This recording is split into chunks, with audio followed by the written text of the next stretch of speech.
లేకపోతే మంచి బ్రాండెడ్ కొనుక్కుంటాము. మనం నీళ్ల కోసం ఎందుకండి మనం ఆలోచిస్తున్నాము తెలీదు. అంటే మనం ఆరోగ్యం విలువ అనేటువంటిది అంత చీపా? భగవంతుడు ఇచ్చినటువంటి దేహం చాలా గొప్పదే.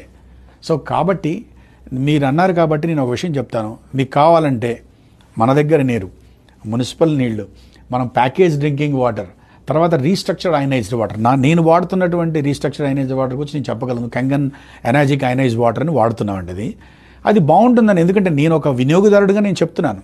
సో కాబట్టి అవి కనుక చూస్తే దాంట్లో ఉన్నటువంటి ఆ డిఫరెన్స్ ఏమిటో మనకు తెలుస్తుంది. అది ఓఆర్పి కావచ్చు, లేదా పిహెచ్ కావచ్చు, లేకపోతే దాంట్లో ఉన్నటువంటి మైక్రో క్లస్టర్స్ కావచ్చు.